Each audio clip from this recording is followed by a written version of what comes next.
역대하 33장. 므낫세가 왕이 되었을 때 나이는 12세였습니다.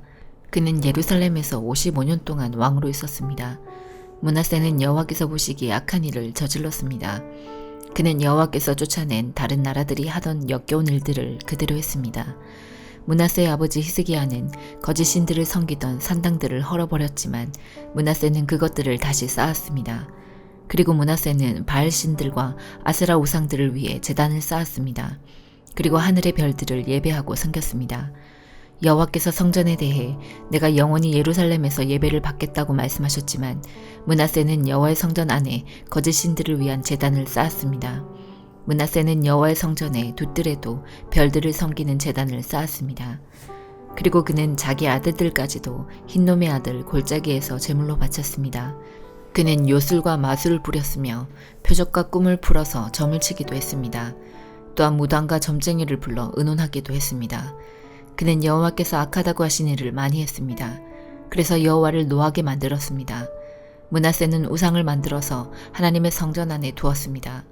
여호와께서 그 성전에 관해 다윗과 솔로몬에게 이렇게 말씀하신 적이 있습니다. 내가 이 성전과 예루살렘에 내 이름을 영원히 두겠다. 예루살렘은 내가 이스라엘 온 지파 가운데서 선택한 곳이다. 이스라엘 백성이 내가 명령한 것을 다 지키고 내가 모세를 통해서 준 가르침과 규례와 계명에 복종하면 내가 다시는 그들을 그들의 조상에게 준 땅에서 쫓아내지 않겠다. 그러나 므낫세는 유다와 예루살렘 백성을 그릇된 길로 이끌었습니다. 그들은 여호와께서 멸망시키신 나라들보다 더 악한 일을 했습니다. 여호와께서 므낫세와 그의 백성에게 말을 해도 그들은 듣지 않았습니다. 그래서 여호와께서 아시리아 왕의 군대를 보내 유다를 치게 하셨습니다. 그들은 므낫세를 사로잡아 쇠사슬로 손을 묶어 바빌론으로 끌고 갔습니다. 므낫세는 고통을 당하는 가운데 그의 하나님 여호와께 빌었습니다. 므낫세는 자기가 조상들의 하나님 앞에서 저지른 일들을 뉘우쳤습니다. 므낫세가 기도드리니 여호와께서 들으시고 그를 불쌍히 여기셨습니다. 그래서 여호와께서 그를 예루살렘으로 돌려보내 주셨습니다. 그때서야 므낫세는 여호와께서 참 하나님이신 것을 깨달았습니다. 그 일이 있은 뒤에 므낫세는 다윗성의 바깥 성벽을 다시 쌓았습니다. 그 성벽은 기온샘의 서쪽 골짜기에서부터 물고기 문 입구를 지나 오벨 언덕 둘레까지 이어졌습니다. 므낫세는 또 성벽을 높이 쌓아 올리고 유다의 모든 요새에 지휘관들을 두었습니다. 므낫세는 다른 나라의 우상들을 없애버리고 여호와의 성전에서도 우상을 없애버렸습니다.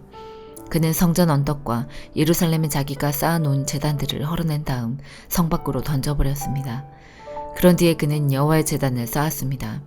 그리고 그 위에 화목제물과 감사제물을 여호와께 바쳤습니다. 므낫세는 유다의 백성에게 명령하여 이스라엘의 하나님이신 여호와를 섬기라고 명령했습니다. 백성이 여전히 산 땅에서 제물을 바치기는 했지만 그들은 오직 여호와께만 제물을 바쳤습니다. 므낫세가 한 다른 일과 그가 하나님께 드린 기도와 예언자들이 여호와의 이름으로 그에게 한 말은 이스라엘 왕들의 역사책에 적혀 있습니다. 므낫세가 기도드린 것과 하나님께서 그를 불쌍히 여기신 것과 므낫세가 저지른 모든 죄와 그가 복종하지 않은 것, 또 그가 거짓 신들과 아세라 우상들을 위해 지은 산당들도 호세의 책에 다 적혀 있습니다. 그는 이 모든 일들을 했지만 그 뒤에 자기 잘못을 뉘우쳤습니다. 므낫세가 죽어 그의 왕궁에 묻혔습니다. 므낫세의 아들 아몬이 그의 뒤를 이어 왕이 되었습니다.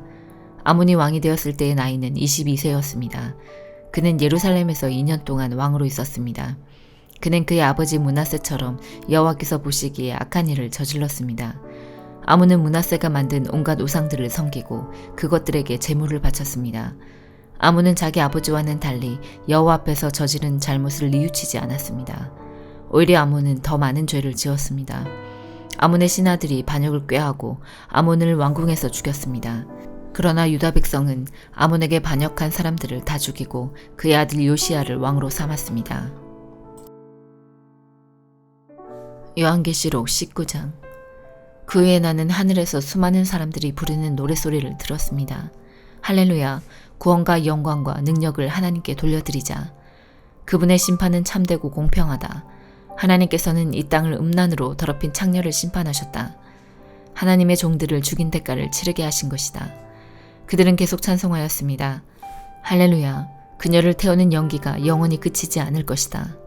그리고 24명의 장로와 네 생물이 보좌에 앉으신 하나님께 엎드려 경배하였습니다. 아멘, 할렐루야. 보좌에서 한 음성이 들렸습니다. 하나님을 섬기는 자들아, 하나님을 찬양하라. 높은 자든지 낮은 자든지 그분께 영광 돌리는 모든 자들아, 하나님을 찬양하라. 나는 또 수많은 사람들의 소리를 들었습니다. 그 소리는 폭포 소리 같기도 하고 천둥 소리 같기도 하였습니다. 그들은 이렇게 외치고 있었습니다. 할렐루야, 전능하신 우리 주 하나님이 다스리신다. 기뻐하고 즐거워하자. 하나님께 영광을 돌리자. 어린 양의 결혼식이 가까웠다. 신부는 몸단장을 끝내고 빛나고 깨끗한 흰 모시옷을 입었으니 그 옷은 성도들의 의로운 행위를 뜻한다. 천사는 내게 계속 말하였습니다. 어린 양의 결혼잔치에 초대받은 자는 복이 있다고 기록하여라. 이는 하나님께서 친히 말씀하신 진리의 말씀이다. 내가 천사의 발 앞에 엎드려 경배하려고 하자 천사는 이를 말리며 이렇게 말하였습니다. 내게 경배하지 마라. 나 역시 예수님의 진리를 증언하는 너와 네 형제들과 똑같은 하나님의 종일 뿐이다. 하나님께 경배하여라. 이 모든 예언을 하게 하신 것은 예수님을 더 증언하기 위해서일 뿐이다. 나는 또 하늘이 열리고 거기에 흰 말이 서 있는 것을 보았습니다. 그 말에는 정의로 심판하시고 싸우시는 신실하시고 참된 분이라고 불리는 분이 앉아 계셨습니다. 그분의 눈은 불꽃같이 빛나며 머리에는 많은 왕관을 쓰고 계셨습니다. 몸에는 그분의 이름이 적혀 있었는데 그분 외에는 그 이름을 알 수 있는 사람이 없었습니다. 그분은 피 묻은 옷을 입고 계셨습니다. 그분의 이름은 바로 하나님의 말씀이었습니다. 희고 깨끗한 옷을 입은 하늘의 군대가 흰말을 타고 그분의 뒤를 따르고 있었습니다. 그분은 입에 모든 나라를 쳐붓을 날카로운 칼을 물고 계셨으며 왕의 호를 갖고 온 세상을 지배하시게 될 것입니다. 또한 두 발로 전능하신 하나님의 진노의 포도주틀을 밟으실 것입니다. 그분의 옷과 다리에는 만왕의 왕 만주의 주라는 칭호가 쓰여 있었습니다. 나는 또 태양빛 속에 한 천사가 서 있는 것을 보았는데 그 천사는 큰 소리로 하늘을 나는 새들을 불러 모았습니다. 하나님께서 베푸신 큰 잔치에 다 오너라. 와서 왕들과 장군들과 위대한 용사들과 그 말들과 말탄 자들과 자유인이나 노예나 높은 자나 낮은 자의 살을 먹어라. 그때 나는 짐승과 세상 왕들이 모여 흰말을 타신 분과 그 군대를 대항해 전쟁을 시작하려는 것을 보았습니다. 그러나 그 짐승은 거짓 예언자들과 함께 붙잡혔습니다. 이 거짓 예언자들은 짐승을 위해 기적을 행하여 짐승의 표를 받은 사람들과 그 우상에게 절하던 자들을 미혹하던 자들이었습니다. 그들은 산채로 유황이 타는 불못에 던져졌습니다. 그리고 그들을 따르던 군대는 흰말을 타신 분의 입에서 나오는 날카로운 칼에 찔려 죽어 새들의 먹이가 되고 말았습니다. 새들은 그 시체들을 배불리 뜯어먹었습니다. 말라기 1장. 이것은 여호와께서 말라기를 시켜 이스라엘에게 하신 경고의 말씀입니다. 나는 너희를 사랑했다고 여호와께서 말씀하셨다. 그러나 너희는 말하기를 여호와께서 어떻게 우리를 사랑하셨습니까? 라고 한다. 여호와의 말씀이다. 에서는 야곱의 형제가 아니냐. 나는 야곱을 사랑했으나 에서는 미워했다. 내가 에서의 산악지방을 폐허로 만들고 그의 땅을 광야의 여우들에게 넘겨주었다. 에돔 백성이 말하기를 우리가 비록 망했지만 폐허된 곳을 다시 일으키겠다라고 한다. 그러나 만군의 여호와께서 말씀하신다.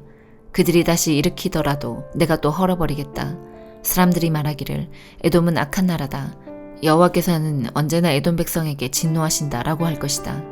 너희가 이것을 너희 눈으로 직접 보고 말하기를 여호와께서는 이스라엘 경계 밖에서도 위대하시다 라고 할 것이다. 만군의 여호와의 말씀이다. 아들은 그 아버지를 존경하고 종은 그 주인을 존경한다. 나는 아버지다. 그러나 너희가 나를 언제 존경했느냐? 나는 주인이다. 그러나 너희가 나를 언제 존경했느냐? 하지만 너희는 묻기를 우리가 언제 주를 업신여겼습니까? 라고 한다. 너희는 내 제단에 부정한 재물을 가져오므로 나를 업신여겼다. 하지만 너희는 묻기를 우리가 언제 재물을 부정하게 했습니까? 라고 한다. 너희는 주의 제단을 업신여겨도 괜찮다고 생각했다. 너희는 눈먼 짐승을 제물로 바쳤다. 그것이 잘못된 것이 아니냐. 또 너희는 다리를 절거나 병든 짐승을 제물로 바치기도 했다. 그것이 잘못된 것이 아니냐. 그런 것을 너희 총독에게 바쳐보아라.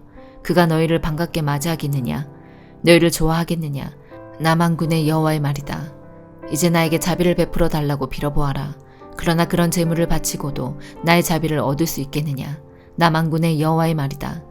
너희 가운데 누가 성전문을 닫아서 내 제단 위에 헛된 불을 피우지 못하게 하면 좋겠다. 나는 너희들을 좋아하지 않는다. 너희가 바치는 제물도 받지 않겠다. 남한군의 여호와의 말이다. 해 뜨는 곳에서부터 해 지는 곳까지 내가 모든 민족들 가운데서 영광을 받을 것이다. 곳곳마다 사람들이 향과 깨끗한 제물을 내게 바칠 것이다. 내가 모든 민족들 가운데서 영광을 받을 것이다.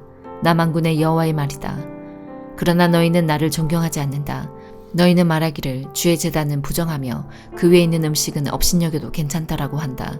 또 너희는 이 일은 귀찮다라고 말하면서 고웃음을 친다. 남한군의 여호와의 말이다.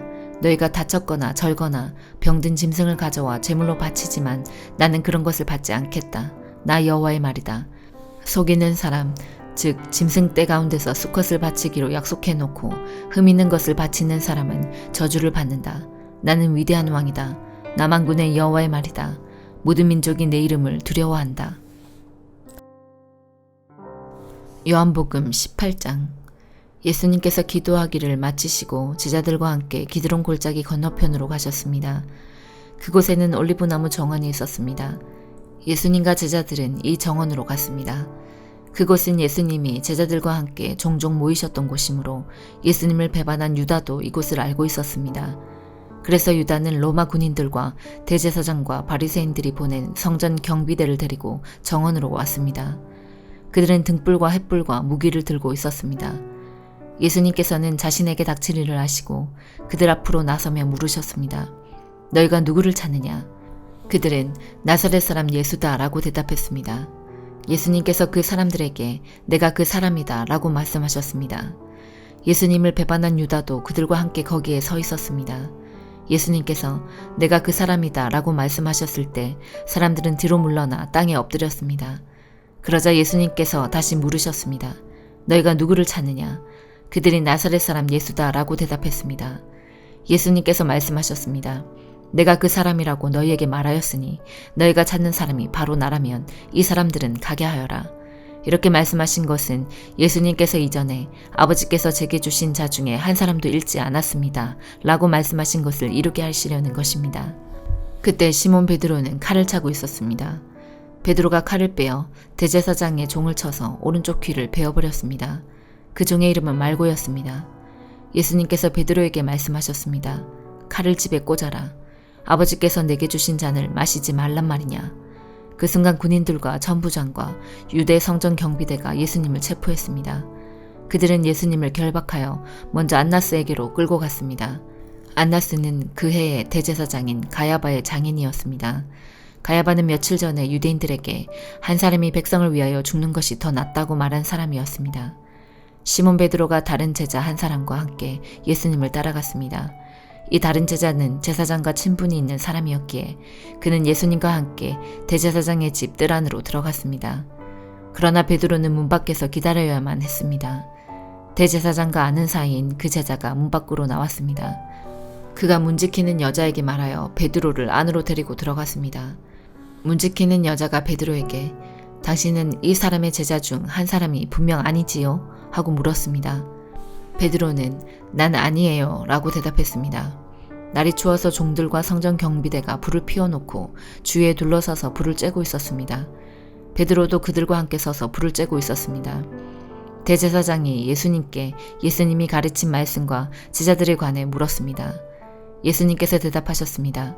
나는 세상에 분명히 말하였다. 언제든지 유대인들이 모이는 회당과 성전 뜰에서 가르쳤고 은밀하게 말한 것이 하나도 없었다. 그런데 어째서 내게 묻느냐? 내 말을 들은 사람들에게 내가 그들에게 무엇을 말했는지 직접 물어보아라. 그 사람들은 내가 무엇을 말했는지 알고 있다. 예수님이 이렇게 말씀하실 때 곁에 있던 성전 경비대원 중 한 사람이 예수님의 얼굴을 주먹으로 치면서 말했습니다. 대제사장께 이런 식으로밖에 대답하지 못하겠소? 예수님께서 그에게 내가 잘못 말하였다면 그 잘못이 무엇인지 말하여라. 그러나 내가 사실을 말했다면 네가 어째서 나를 치느냐 하고 말씀하셨습니다. 그러자 안나스는 예수님을 결박한 채 대제사장 가야바에게 보냈습니다. 시몬 베드로가 서서 불을 쬐고 있었습니다. 여러 사람들이 베드로에게 당신도 저 사람의 제자 중 한 사람이 아닌 게 맞지요? 라고 물었습니다. 베드로가 부인하며 난 아니요 라고 대답했습니다.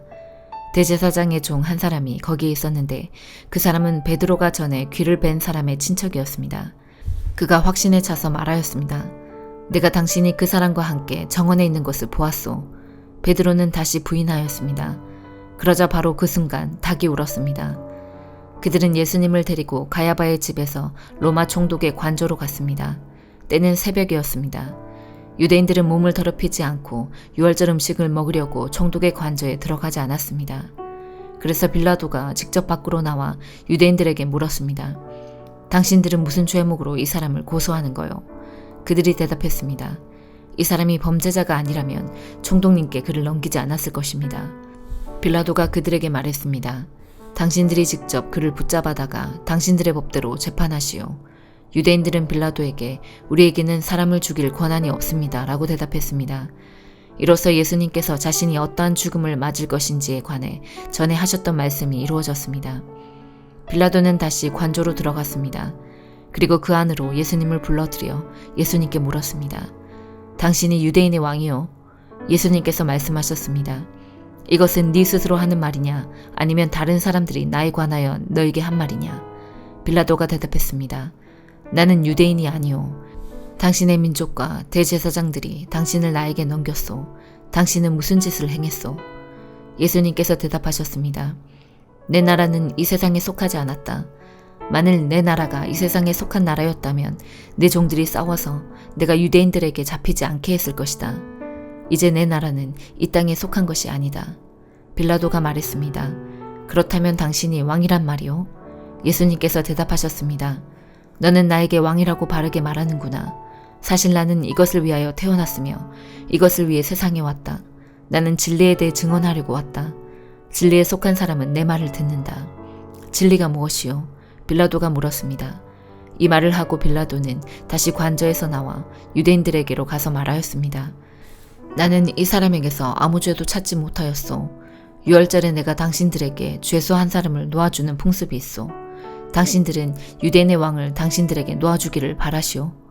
그들은 다시금 목소리를 높여 이 사람이 아니라 바라바를 놓아주시오 라고 소리질렀습니다. 바라바는 강도였습니다. 아멘.